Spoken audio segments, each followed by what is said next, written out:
Welcome to South Beach Sessions. I am very excited that this man is in studio with me. I've known him since he is 17 years old, since he was drafted. I was at his mother's house. His sister was making eggs, and he was just a young man trying to figure it out. He is now one of, if not the best in the athletes in the history of South Florida, one of the best baseball players ever, and a media tycoon and a business tycoon. You laugh at media tycoon, but I don't know a lot of people that got to work, especially after having some sort of controversy at both ESPN and Fox at the same time. I don't think there's a lot of precedent for that. Thank you for being here with us, Alex. Thank you. And I thank Jimmy Batard at ESPN and Eric Shanks at Fox for making that happen. And Rob Manfred was very helpful, and I've enjoyed my time with both. This is what I aspire to. I don't know if we're going to get there or not, but I would like to have the most honest conversation I've ever had with you. And I've done magazine stories on you, and we've talked a lot over the years. But I know that you're very good at this. You're very good at the charm of television, at how you present. And so sometimes it can be a thicket to get in there near the soul of Alex Rodriguez, because you know how to share only what you want to share. So that's what I'm aspiring to. How do you think we're going to do? I think we're going to do well, because we've known each other almost 30 years, actually 30 years, probably more now. Gosh, we're getting old, Dan. But two things I'm really bad at, where I need your help, and we've talked about this over the years, is I'm a great audio listener, and that's how I learn. Like, I love podcasts. I can't wait to see more of what you're doing. But I'm not a good writer, and I'm not a good reader, right? And you're one of the best writers on the planet. And when we're offline, I want you to give me some tips on how to become a better writer. Writing's tough, right? It's tough. Writing is hard. It's lonely. It is a skill set. I mean, you've done, so's hitting a baseball, but writing is a tough one. I think the most failed class in American colleges is English. When did you know you were an exceptional writer? Well, in high school, it was the first thing that teachers told me I was good at of anything. In fact, I would say that's the first time anyone told me I was good at anything, because my father, who I was always trying to make proud, was very reluctant with his praise, like a lot of Latin fathers. You know that some of this. Rafael Palmeiro, Jose Canseco, pushed very hard by fathers who were very demanding. You, and I'd like to talk biographically at the beginnings of your life, estranged from your father, but what can you tell me about the earliest parts of your childhood that you remember? What are the landmarks for you before we get to some of the it's interesting. Stuff? You talk about your father, and I really like your father and respect him a lot. I really missed the show. He was awesome. But I think with me having an absent father, my father left when I was 10. I'll start there, and then I'll go back to when I was born in New York. Dad left at 10 and left home in Westchester. I'll never forget our address, 8250 Southwest 12th Terrace, just a few blocks away from my elementary, Everglades Elementary, and where I went to school with Javi Gomez, and who now works for us as a chief legal at A-Rod Corp, and J.D. Urtiaga, who just became the manager, head coach for the baseball team at the University of Miami, which I'm thrilled for him. That, for me, as an athlete and as a human being, was a gift and a curse, Pop's leaving. I think the curse is, obviously, you miss Dad, you miss the kick in the ass, you miss the mentorship from a father, and just the guidance of just someone who loves you infinitely, I guess, right? The gift was that I didn't have a crutch to lean on. I remember a lot of my teammates all had their parents. They would give them, I remember they give them hot dogs in the middle of the game, chips, nachos. Sometimes we'll get pizza in the fourth inning. And I was starving. I didn't have anyone to come give me any food. So I had to kind of do it my own. But going back, I was born in New York in 1975. Both of my parents, Lourdes and Victor. Victor has passed now almost 10 years ago. Both Dominicans, immigrants. I was born in New York. At the age of 4, things started getting kind of a little bit rough in New York City, and we came to Dominican Republic for 4 years. And then once I started getting into like the 3rd or 4th grade, Mom thought it would be a good idea to get to Miami. So I've been here ever since I was 9 years old, where I landed at the Boys and Girls Club. What was your life like in the Dominican, or is that too far? Like your earliest memories on stuff, on what you had and what you didn't have, what love felt like, all that stuff. Like where are the early places that you associate with maybe happy childhood, or was it a happy childhood? Yeah, I think it was very happy. And I think because the main theme in my life was sports. And even though we were humble financially, I always had big dreams, and those dreams kind of revolved around sports. It didn't matter what color you were, what language you spoke. It matters if you can contribute to a team. And I just liked that. It was like, okay, this is great for my self-esteem. If I can actually have a good attitude and be a good player and help us win, there's always going to be a spot for me. And that was great. But yeah, I think I was a pretty, I would say, happy child, yeah. Your mother, you were telling me before we started here, is now 88, vibrant, drinks you under the table. You cannot keep up with her. What was the imprinting left by your mother and your sister in raising you in a house that didn't have male leadership? Yeah, it was interesting. My first 8 years of my life, the first 4 were in New York, the next 4 were in Dominican. So I had a pretty good framing of how things were in New York and Dominican. They were completely different. We lived in an apartment in New York where my father had a shoe store in our apartment, and every woman within 3 or 4 miles would come to buy shoes from my father. And I've had so many people over the years say, hey, I used to buy shoes from your father, which is kind of neat. You lived behind it, didn't you? We lived 183rd in Amsterdam, a block away from Yeshiva University.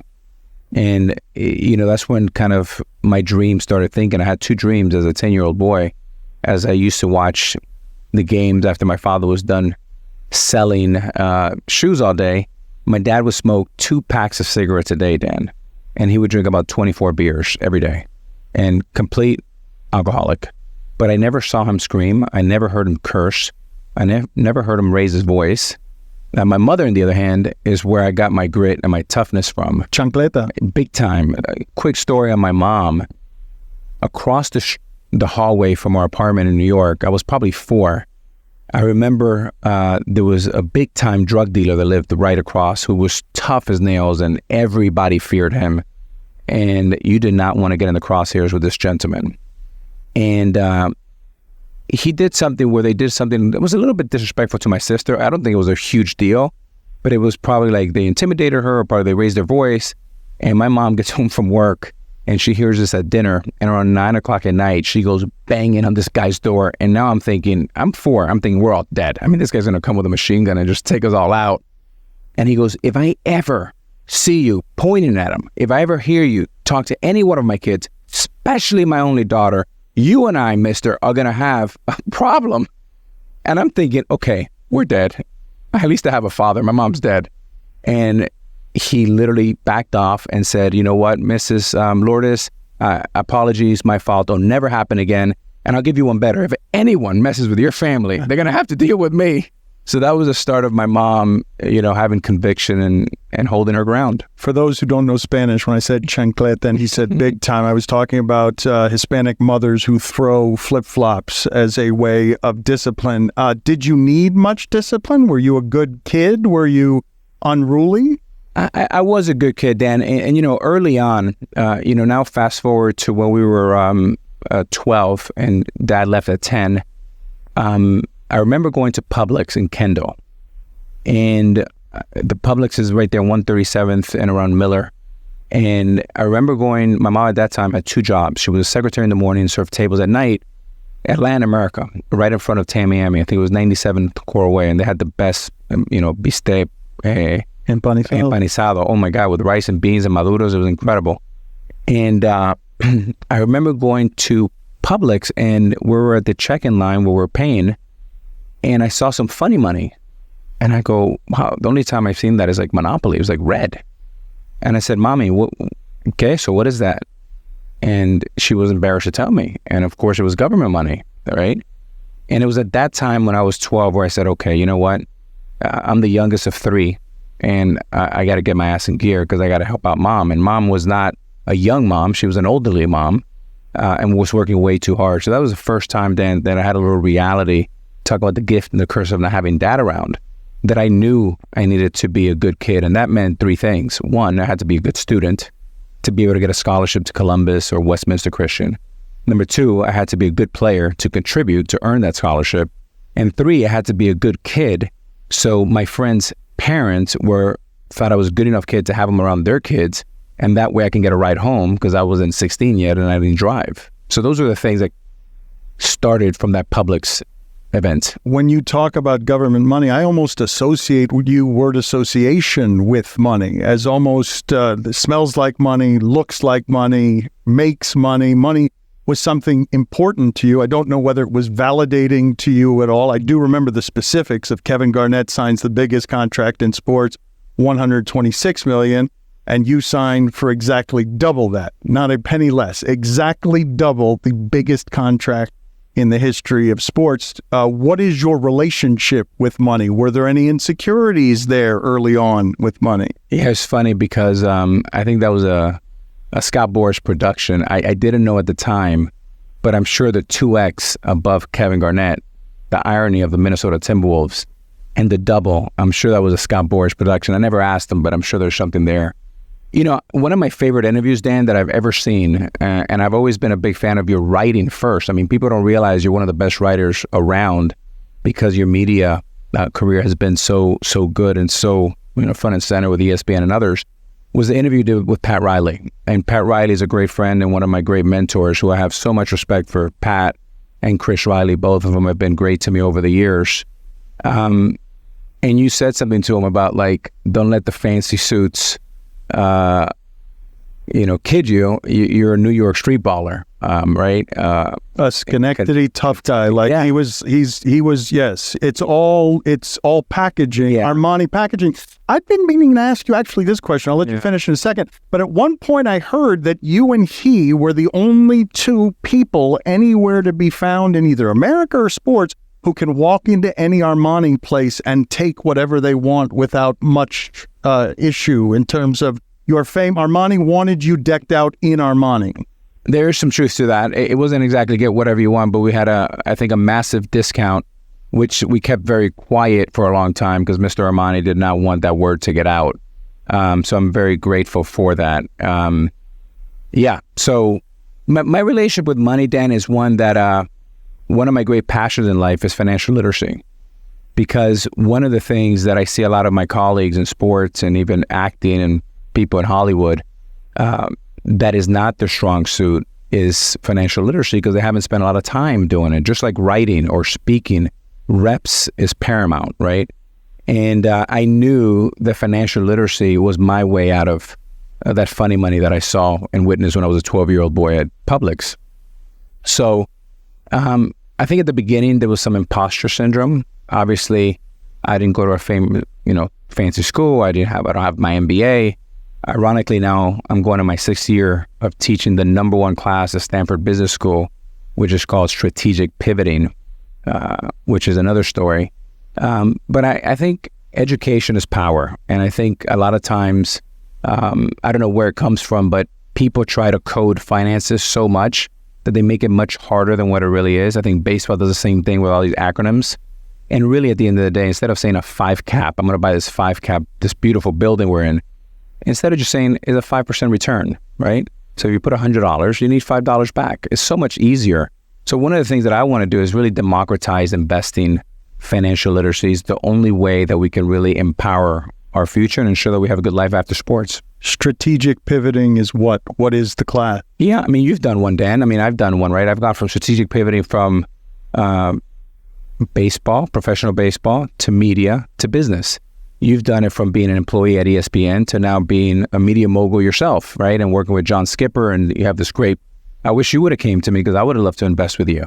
So the pivot for you probably wasn't as scary today because you're north of 45 years old, but if you did this pivot at 25, it would be daunting and scary.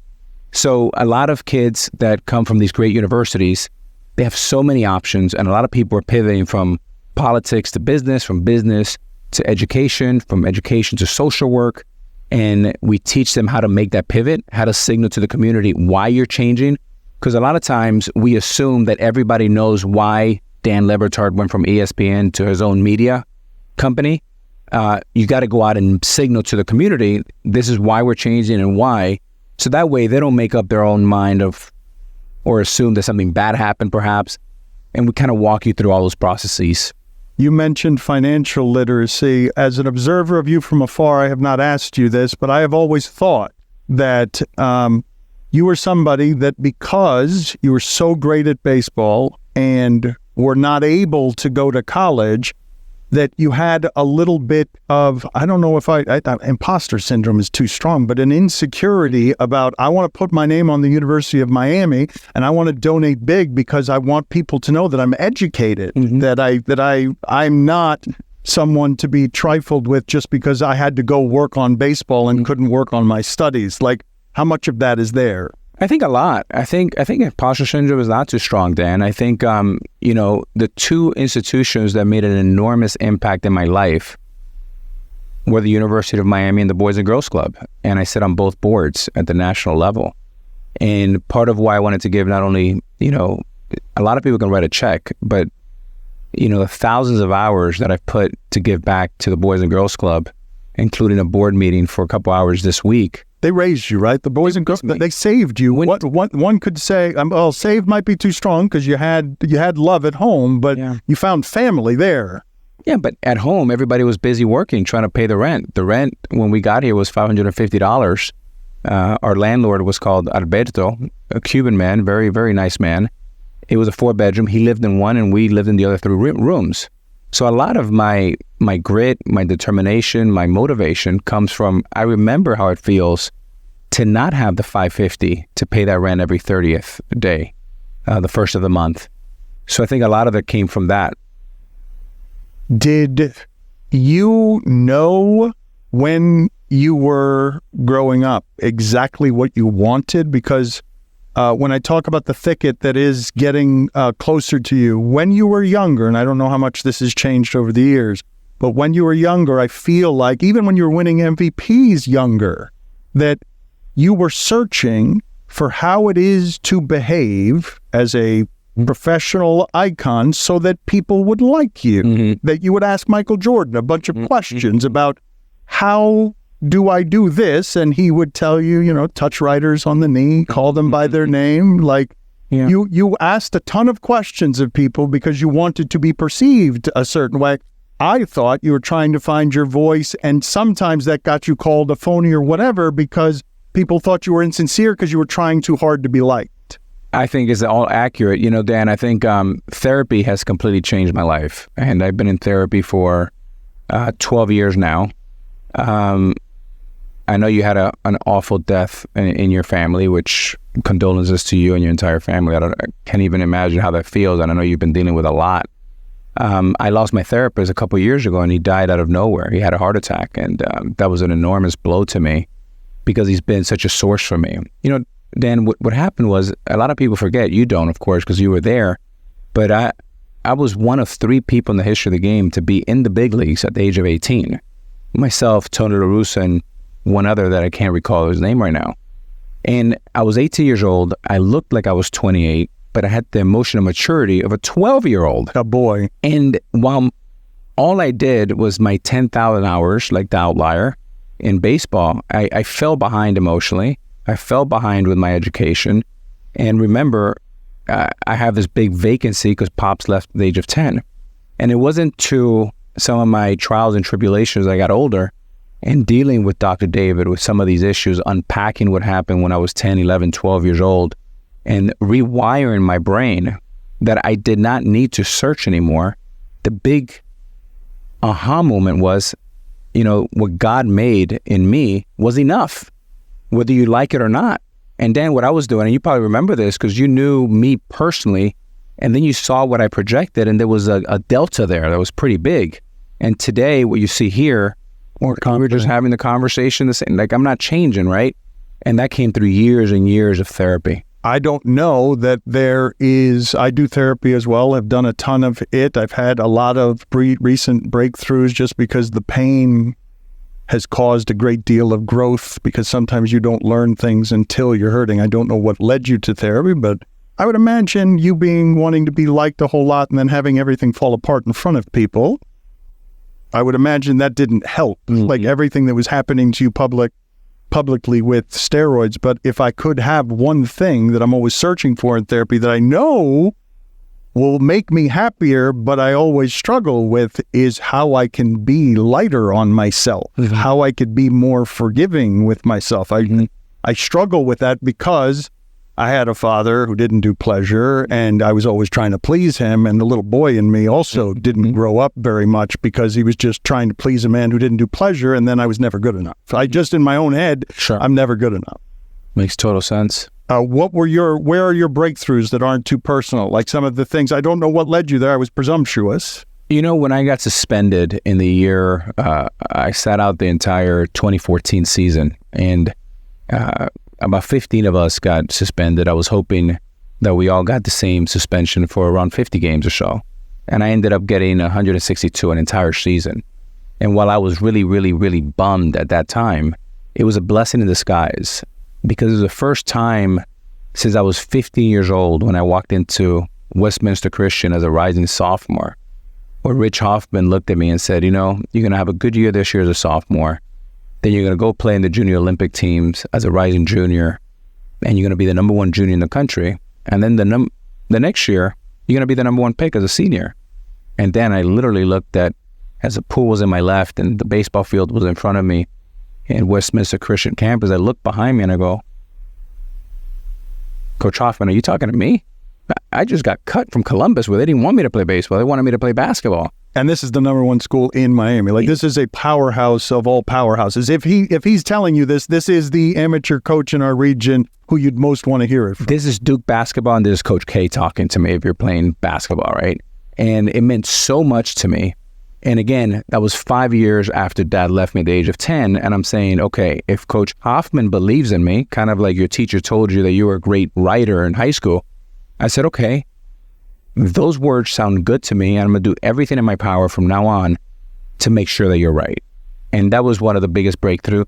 And then the entire year, going back to the suspension of 2014, I had the entire year to actually turn the lens inward and start doing some work on me and what happened to me. And what was that like? Because you do have it. Okay. Oh boy. Yeah. That was hard. This is where the good stuff is, though. You're telling me you don't regret it. And I get that. Like I will, this is the worst pain I've known, what I'm presently in, but I know, and I felt it more and more recently, and I've never understood it until feeling it, that there is absolutely growth on the other side of pain. But most people don't choose fear and pain, and you didn't choose it. It happened. Like you chose the part that got you in trouble, but you didn't want it ever seen. And now the specifics, Alex, because this I felt for you here. Someone who cares this much about how he's perceived, always looks great, smells great, gives off great.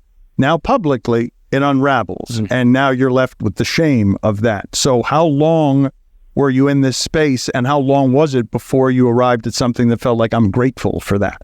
Yeah, it took a couple years of intense hard work. I would go to Evergreen, Colorado, where Dr. David lived. And you would arrive on Sunday afternoon, and Monday at 9 a.m. you go in, and that goes Monday through Thursday, 9 to 5 p.m. No lunch break, hardly a bathroom break. And it's just hardcore, intense working where the scar tissue was incredible. The pain was torturous. But I started getting back to a point where I started to, forgive some of my actions and started liking the person in the mirror. And Dr. David said something to me in the early days where, we would look at each other sometimes, Dan, for 3 hours and not say a word to each other. It was like, can we curse in this thing? I would say, like, inside I wouldn't say him, but I'm like, fuck off. Why do you want to know so much, right? And why are you being so tough? And it honestly, in one way, Dan, when I look at my career, my mistakes probably is going to cause me the Hall of Fame. But in the other side of that, I'm a much happier human being. I am a better father. I'm a better partner. I'm a better son and brother. And hopefully someone that can open doors for people with black and brown skin like myself. And I sit on many boards where I'm the only person of color in Latin. And it's my job to leave that door open and let others in and create opportunities for others. Why did you do that kind of therapy that intensely? Like, was somebody worried about you? Were you going a little bit crazy? Was it like, Alex, you need to go, this doesn't have to be like not once a week. You need to go immerse yourself and you need to be introspective. You haven't been introspective enough. Yeah, I just knew that the mistakes I was making, I was imploding for no reason. Like, I had hundreds of millions of dollars guaranteed to me. I didn't need to make a mistake. In my career, I probably averaged north of 40 home runs, north of 120 RBIs over 23 years. And the offense that I served an entire season, I didn't hit 45 home runs or drive in 125 runs. I hit 6 home runs and I drove in like 14 runs. So it was a horrific mistake with no reason to do it. And that's why I said, okay, you know what? Not only am I destroying my baseball career and any legacy that's left of it, I'm going to screw up my life. And I have 2 young daughters. So it sucks that I have to ruin this legacy, but I'm certainly not going to ruin my life and the ability to be a father to 2 young daughters that need me. And I certainly don't want to be Victor Rodriguez that walked out at 10 and was not a factor in my life. I needed to save this part of my world. You know that you're happy now because you like yourself more. How much self-loathing have you done where you don't like yourself, and some of the damage you may have done in relationships because you don't know yourself well enough and because you don't know why you're doing certain things that you do? Yeah, I think you come to a place, Dan, that you look back at the mistakes and the things you did in your 20s and early 30s, and you cringe. You're like, what the fuck am I doing? What is this?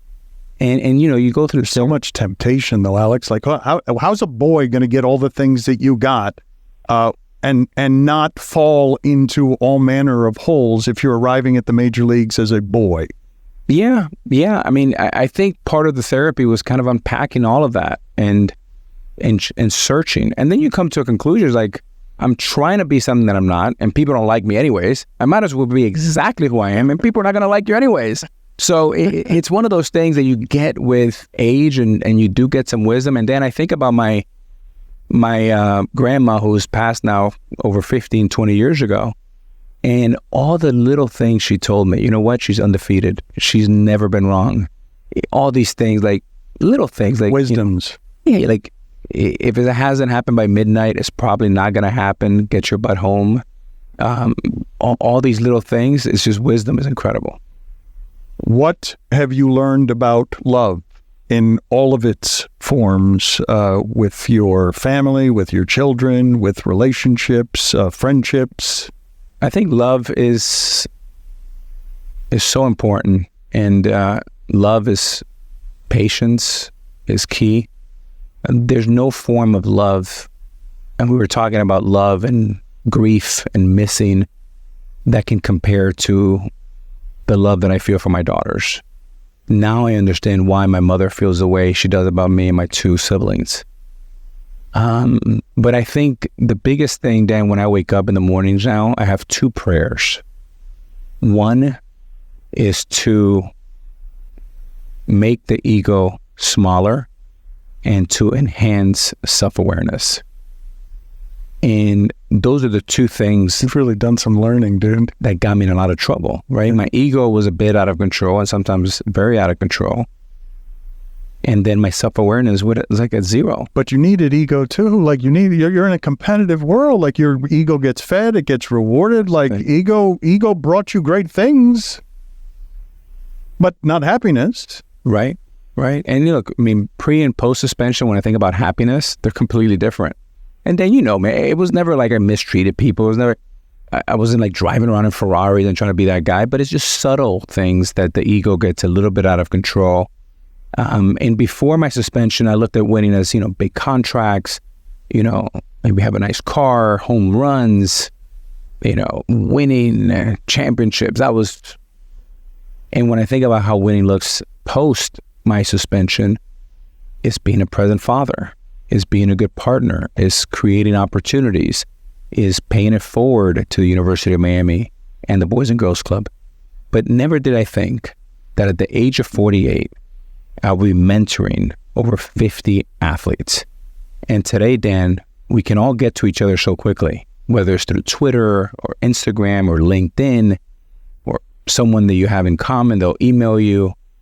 And what I'm so proud of is that there's men and women out there that are doing great things, that have the confidence to reach out to me for help. Just like I reached out to Magic Johnson. If it wasn't for Magic Johnson and the meeting that I had with him 25 years ago, where he laid out his plan, we met for over 3 hours. Business. 9 pages of notes. Business, how he transferred and pivoted, the strategic pivot, from his Laker days with Pat Riley and Showtime to the boardroom. And if it wasn't for him showing me and the proximity to Magic, here's a man of color who had a Hall of Fame basketball career, who's now a Hall of Fame business person. I said, boy, if Magic can do it, why can't I?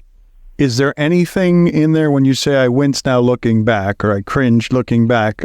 What is there anything that flashes on you where, like, why was I such a fool? Like, what was the matter with me? Anything in particular that you're thinking of there? Yeah, anything to do with that whole biogenesis mess. I remember us talking. I'm like, how the fuck did I end up in this mess? Like, I have no one to blame but myself. But those are the subtle things that you just kind of slip a little bit, and once you slip a little bit, then there's no coming back. I mean, that was the most painful time of my life.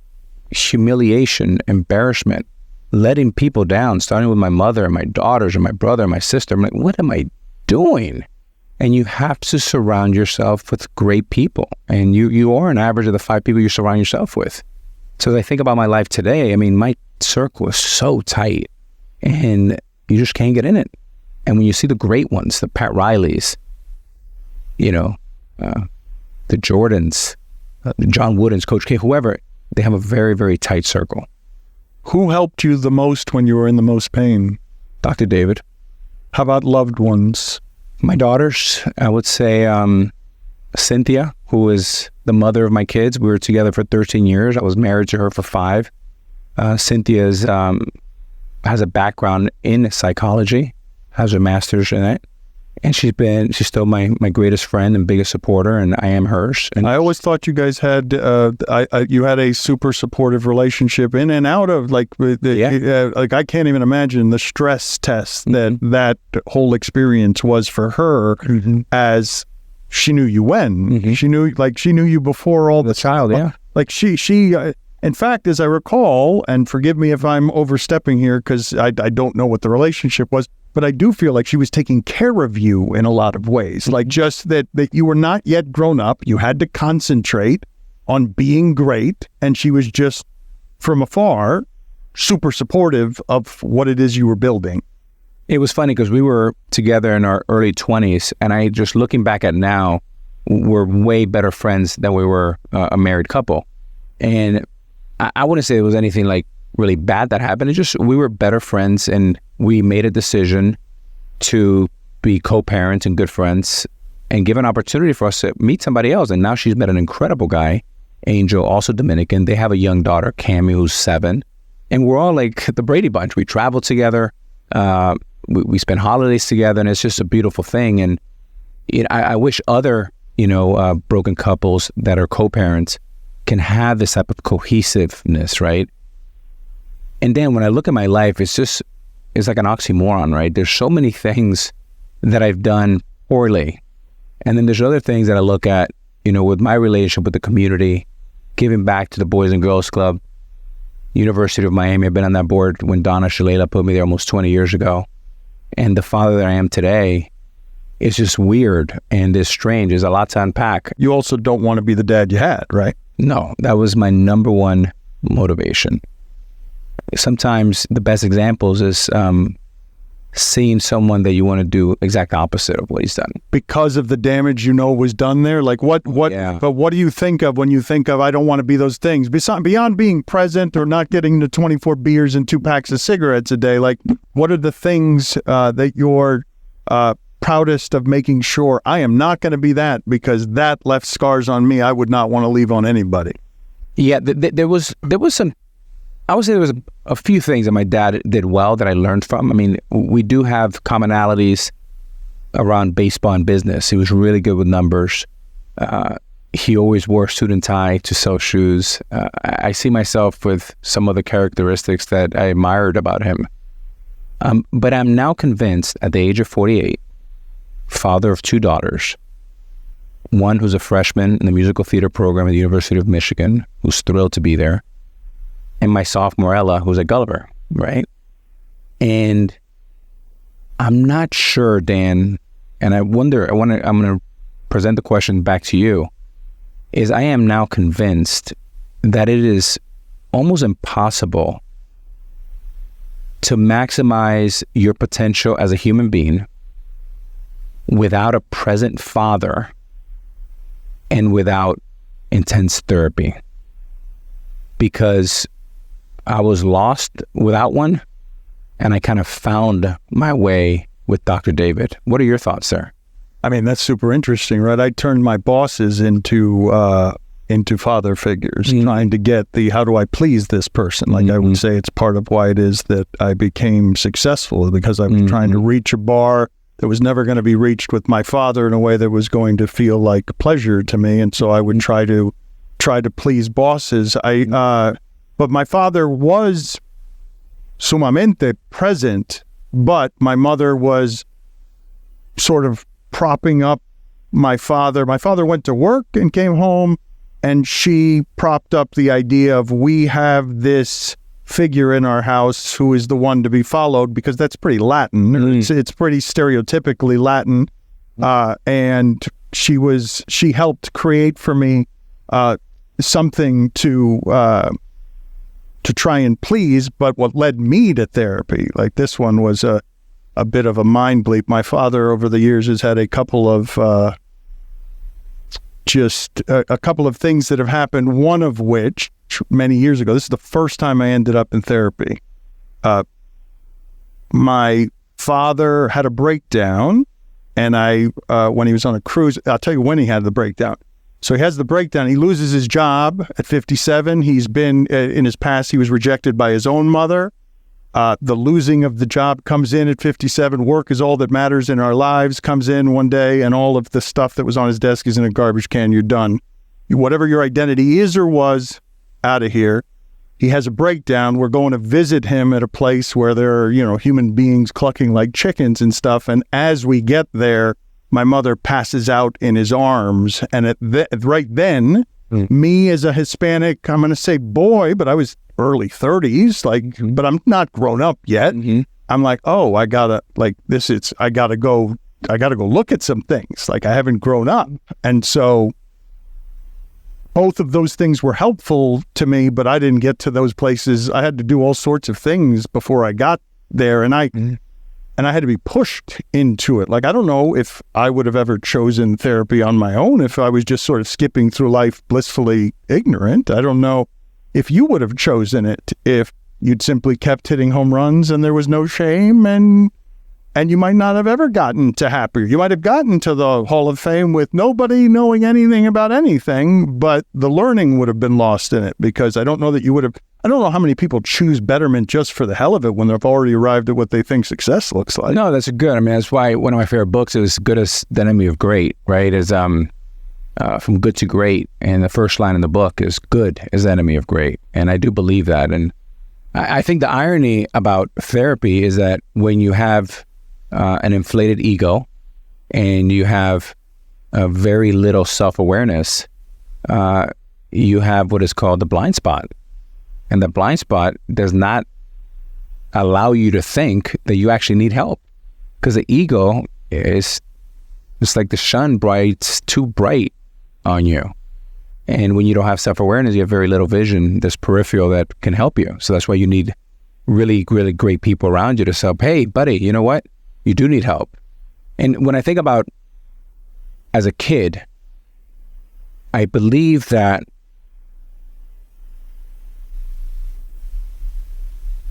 you're a byproduct of some of the things that you have, and you're a byproduct of some of the things you lack. As an example, my dad left at the age of 10.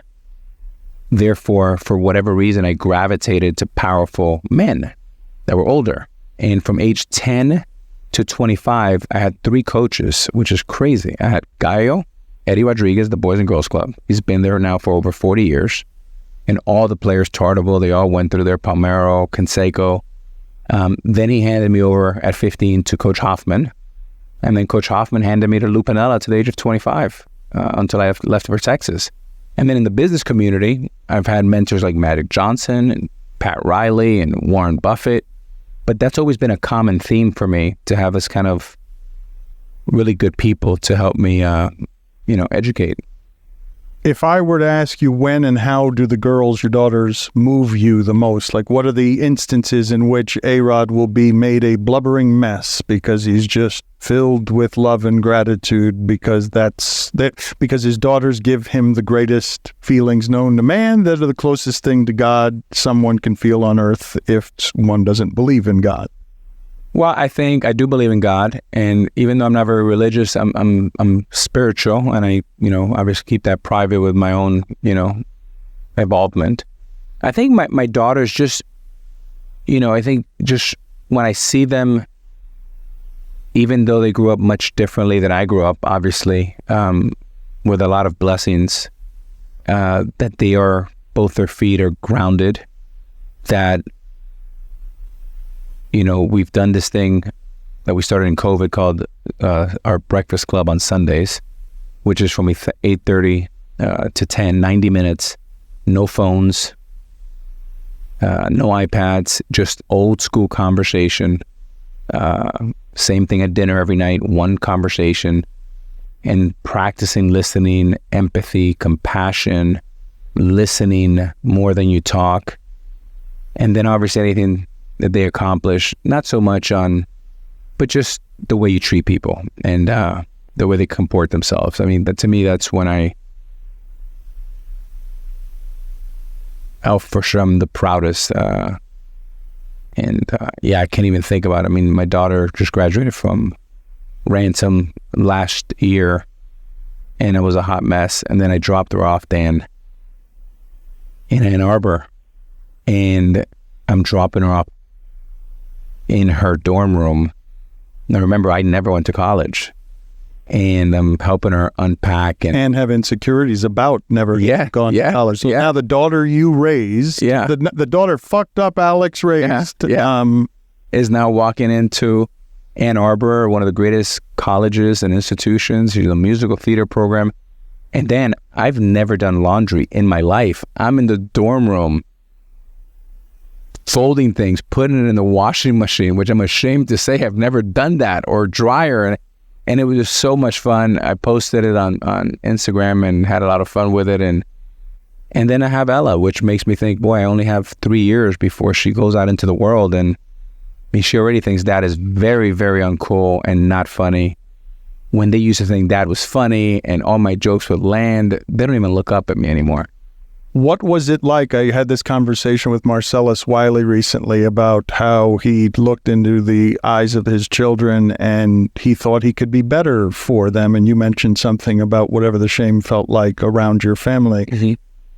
What was happening there with them that Daddy's fallen apart? Daddy feels terrible because he's brought shame. Yeah. I mean, one of the days that it really hit me, Dan, is we were at the time living in Miami Beach in Lagorge Island, and the suspension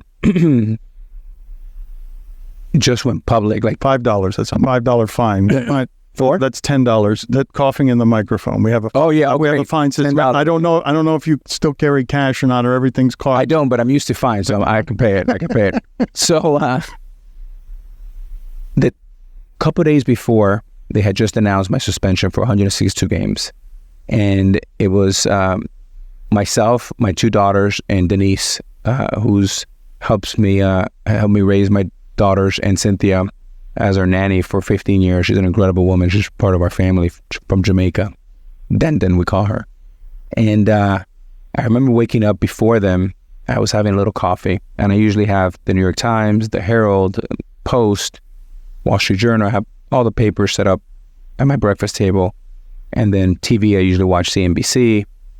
And all of a sudden I look at all the papers, and every one of them, not in the back page, I'm in the front page. A-Rod suspended for 162. What an embarrassment. He's a pariah. Everything you can mention. I said, Dendon, put these things away. Throw them away before the girls get up. And then I said, let's just put on the TV. CNBC was talking about it. So I said, change that. Put on, at the time, it was Matt Lauer, and it was Charlie Rose, and it was all these guys that are not on TV anymore. And they're talking about it. I said, well, turn that off too. So I would go wake them up, and I was like, holy smokes. Had to turn off the TV, put all the papers away. And then I realized that I needed to be forthright with them, appropriate for their age, obviously. And I remember sitting down in my office and, coming clean and just saying, Daddy made a mistake.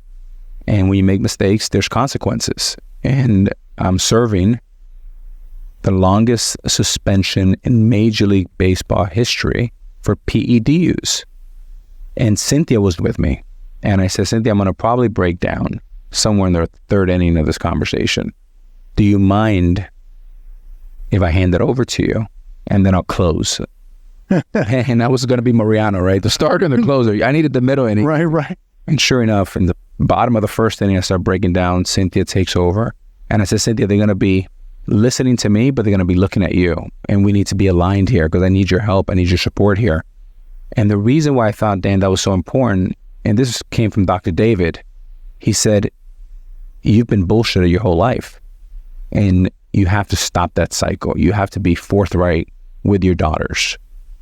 And that's really important. And I think if you do that right today, as a result later on, when it's time for them to be honest with you, hopefully they can reciprocate. And it was a tough moment, and I'm so happy that I did it. Bullshitted your entire life? How? Bullshitting yourself? Or no, I just surrounded myself in a house where nobody told me the truth, right?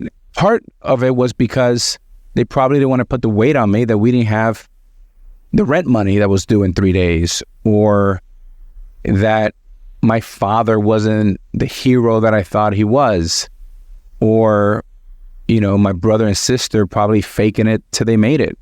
And it was a short-term fix, but I don't think it's sustainable for the health, the mental health, the development of a young person. And in this case, my 2 daughters, I thought through Dr. David's help that I've been extremely honest with them, even through the toughest moments and the darkest hours.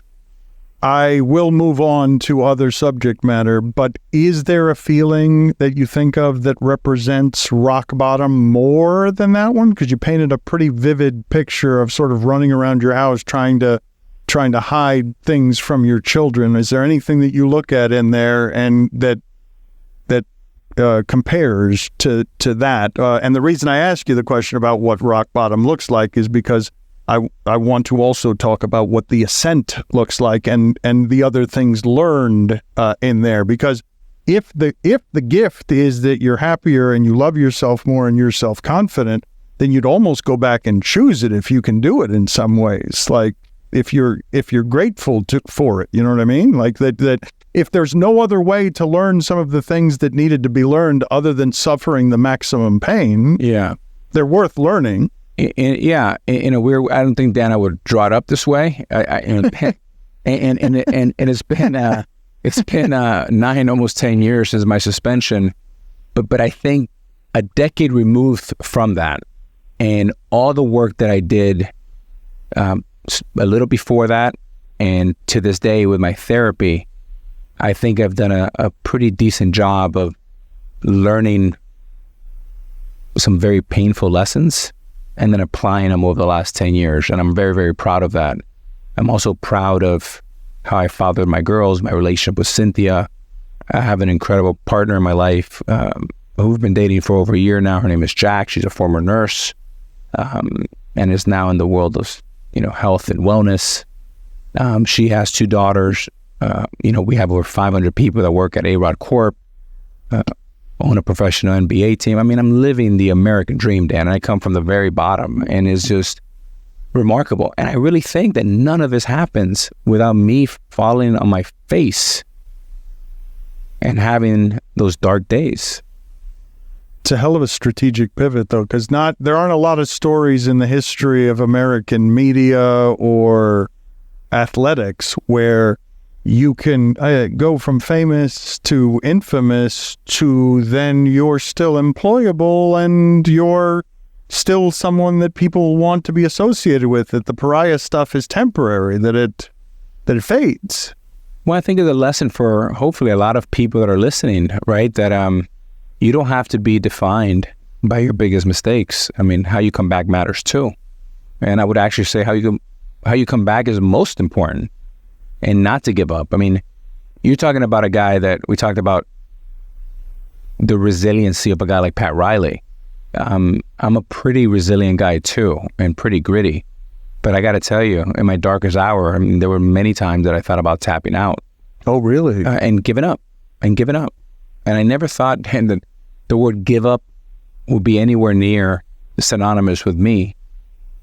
But it was dark, and I was ashamed, and I felt that the only thing that mattered in my life growing up was to be a Major League Baseball player and be part of this incredible institution. And to think I was pariah 101 to the league was heartbreaking. And I was confused on how I got myself there. But what was most important is that I took full accountability and have no one to blame but myself. What do you regard in your baseball career as the happiest time? The best year, the best 6 months, the time that you were, because it doesn't sound like any one of those years might be as happy as your best year now if you're sort of slogging through it, trying to figure out what happy looks like. Yeah. I think I would say two. I would say when I got the call from George Steinbrenner that he wanted me to join his Yankee team and to, come team up with Derek Jeter, and agreeing very quickly that I would move in the prime of my career as the better shortstop. Why? Just one thing. I'm saying that for you. You don't have to say, but you were the better shortstop at by the metrics, and you moved to third base. You went to third base because he's the captain, and it was his team. Well, and I think Derek would be the first one to tell you that if he came to Texas, he would have moved to third. And respect is something that I believe in. I gave him my word that I was going to play third base and third base only. And I just made it very clear. I said, if there's ever a conversation about me going back to shortstop, I'm going to go back to Texas, because I wanted to honor Derek, and I didn't want any drama around the position. And I went over and worked really hard at third base and became a suitable third baseman. So I think George calling me over, Steinbrenner, and then obviously 2009, bringing the World Championship back to New York for the 27th World Championship in one of the most franchise. After struggling in postseasons, in pressurized postseasons, sure. Like after year, you're one of the best players in baseball, mm-hmm. and now people are, accusing you of mental frailty because baseball's hard, and sometimes people hit 200 in a 14-game sample. Dan, I don't see it that way. And again, this is where I think having some space from that time. The truth is, when you're one of the best hitters in a lineup, you get circled, and they come at you with everything they have. And sometimes the best thing you can do in the World Series, I think Gary Sheffield did a nice job of this, and Barry Bonds did too. You got to just take your walks. And once I realized that it wasn't about me, and it was about we, and it wasn't about what my stats were, but I would literally drive to every playoff game with Andy Pettit, because he was my neighbor in Westchester, and he would help me out. And he was at this time a 4-time world champion, and he pitched Game 6, which was a Game 6 that we won. He pitched great game and handed the ball to Mariano against the Phillies, and Victorino made the last out. Ground ball to Cano, to Teixeira. The Yankees are world champs for the 27th time, as Joe Buck said. It was incredible because it was like a masterclass from one of the greatest champions that I've ever met in Andy Pettit, where he would talk to me about hitting, pitch selection, what the opposition was thinking as they were facing me. And then I would reverse it, and he would ask me, okay, what do I have to do to beat the Angels, to beat the Twins, and ultimately to beat the Phillies. And Dan, it was some of the most enjoyable hour conversations, driving to the ballpark, no phones, just old school conversations. And he really helped me become a champion. What do you regard as the most honest, accurate appraisal that you can make of the relationship with Derek Jeter? It's a long time. It's complicated. I don't know what can be known or what can't be known, but when I ask you honest and accurate that can be said publicly, what happened there? Well, I would just say that right now, we're in a great place. He asked me to go to dinner about a year ago, almost today, when his documentary came out, and we went to have drinks right near our home in South Miami, and we sat down for a couple of hours and had some drinks and, talked about a lot of great things. But our history is rich and goes back a long time. We met when I was 16 and he was 17. We met at Mark Light Stadium, and he had signed with the University of Michigan. I had signed with the University of Miami, so we had a lot of commonalities. That's where his agent, Casey Close, who's still his agent, was trying to talk to me before I chose Scott Boras. And in that 30-plus year history, we've had some ups and we've had some downs, and I think the media was obsessed with our relationship in New York. It was a very meaty story, and negativity sells, and big names sell, and the Yankees sell, and the controversy around the position sells. So it was a mega media story. And he did a nice job of being super disciplined. I wasn't as disciplined. And it created some noise, but through it all, what I remember is great player he was, good teammate. We won a championship together, and now we're teammates again at Fox doing playoffs and World Series every year. Were you at all surprised that that phone call came, that he wanted to just have dinner and drinks? Is it something that's unusual, or is it because this plays out publicly? There's so much vanity. There's so much insecurity. I don't even know if your documentary, well, if he's got a documentary, I got to have a documentary because I had a pretty good career too. I don't know how much competition there is between you, and I don't know what your issues are with the media, like what the issues. I'm curious what you think is the worst thing about sports media, because we can be parasitical. Yeah, so I mean, I think his documentary was fun. It was good to watch, but in many ways it was up and to the right. I mean, there was a lot of celebration. Mine is going to be a lot of volatility, right? So completely different. More interesting. Well, no. Volatility for sure. I'm saying more interesting. If negativity sells, I'm going to say if volatility is better than just up and to the right all the time. Well, yeah. So, yeah, and I think, look, it's interesting. When I was at my first couple of years at Fox, Dan, I got a much better understanding how the media works. And in 15 and 16, I was still playing while I was with Fox. And I said, holy smokes, I wish, and this is an advice that I would give to all athletes that are listening, especially the young ones. I wish I would have done a media internship with Fox for a couple of years when I was in high school to then reverse engineer and understand how the media works.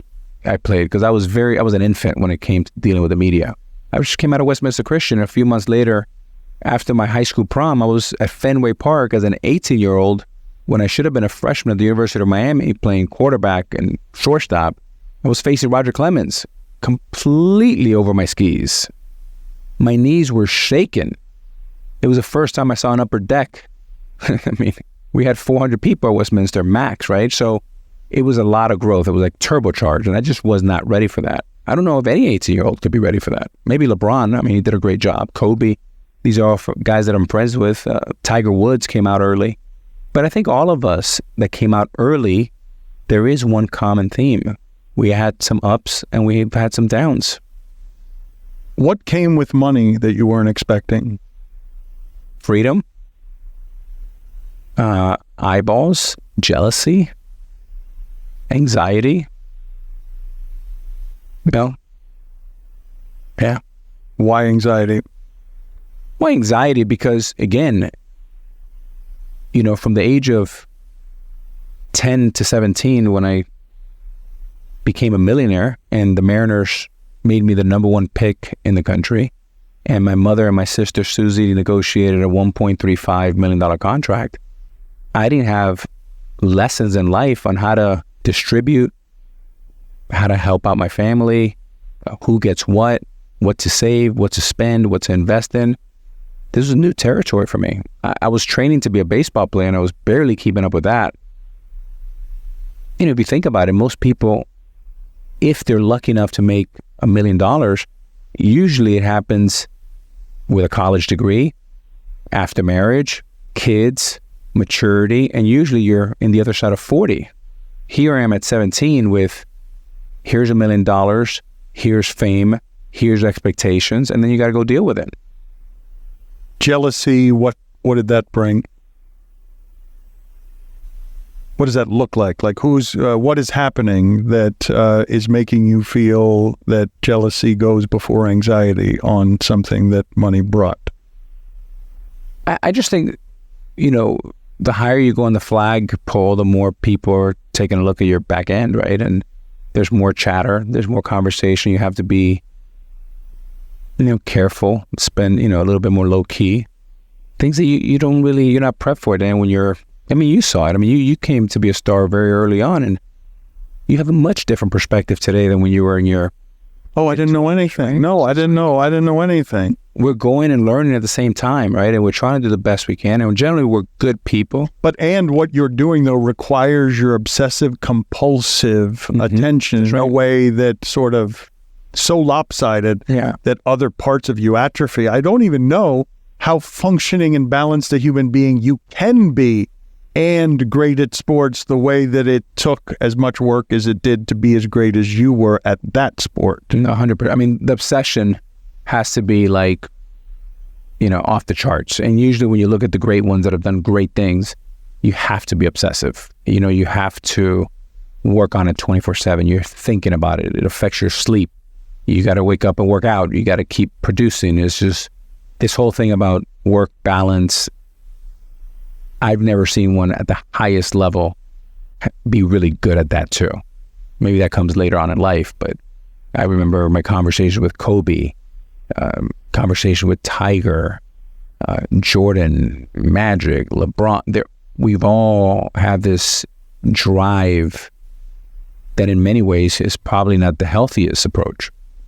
Warren Buffett too, or does he have something, he's older, so does he have something that more resembles balance? Has he arrived at something that's different than that? Warren Buffett is the most obsessive and most focused, smartest and simple thinker that I've ever met.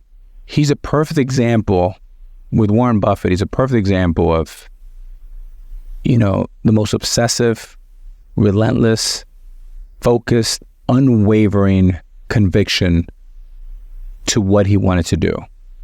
His father would drop him off when he lived in Omaha as a young child. By the age of 11, he would drop him off every Saturday and Sunday in the library. He would spend all day there. And Warren read every financial book in the library by the age of 11. Made his first investment around the age of 12. And has been obsessed ever since. And you do this, and Warren does this. I believe he's the greatest, smartest financial mind alive. He's in his 90s. He still goes to work 5 days a week. He said, my only adjustment, I used to read 9 hours a day. Now I'm able to read 3 to 4 hours. And now he studies a lot on YouTube. But he's kept it simple, and that's exactly what Jordan and others have done in their space. I'm going to let you go in a moment here. I have a gift for you. I have had Meadowlark Media spare no expense in this gift that I'm going to give you, but I know because it's important to you to pass along your wisdoms, I asked you if there was anything that you wanted to make sure that people knew about and that you were promoting, and I was surprised to hear that gum disease. I thought that 500 employees, A-Rod Corp, I thought it would be something else, but you wanted to talk about gum disease because you want people to know something perhaps that you didn't know that you now know. Yeah, this is kind of crazy. I mean, first of all, I'm so proud to partner up with OraPharma. We've been partners now for over a year. And in one of my visits to the dentist, I found out I had gum disease. And of course, the first thing you think is like, oh my God, gum disease sounds terrible. And the good news, I caught it early and it's, treatable. And then I started digging in and finding out that over 65 million Americans have gum disease. And then I realized that is even more prevalent in our communities, Black and brown communities. Where are you advising people to go beyond their local dentist to get help here and information? Well, you can go to Arestin.com for more information. ARESTIN. Correct. .com and go see your local doctor. You have perfect teeth. you have, I mean, your smile, you get away with a lot on television because you have that smile and it's pearly and everybody loves looking at A-Rod. Let me not waste any more of your time here. I do appreciate, as always, that you made the time. I have not seen this gift, so I'm going to now notice for the first time. Let's see what they've gotten us here. Come on, man. This doesn't look anything like him. This doesn't look anything like him. Here you go. Oh my gosh. This is it's ridiculous. I mean, first of all, I wish I had that body. And second, I wish I was so handsome. That looks nothing like you in the face. It could not look any less like you. But it is rumored and reported that you had one of these. By the way, let me say that. This is actually really funny because you don't know how many times in my career I had to answer that I had something like this above my bed. And it's so infamous a story, and I almost don't deny it anymore, but I think it's actually kind of funny. You can now have it over your bed. Now I can make it a reality.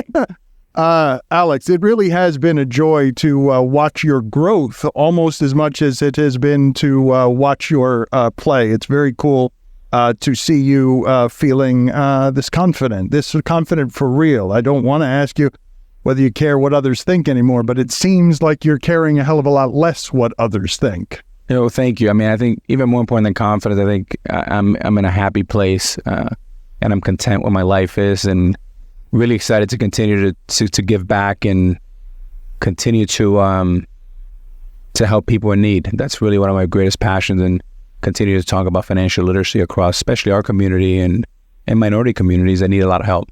Thank you, buddy. Thank you. Proud of you as well.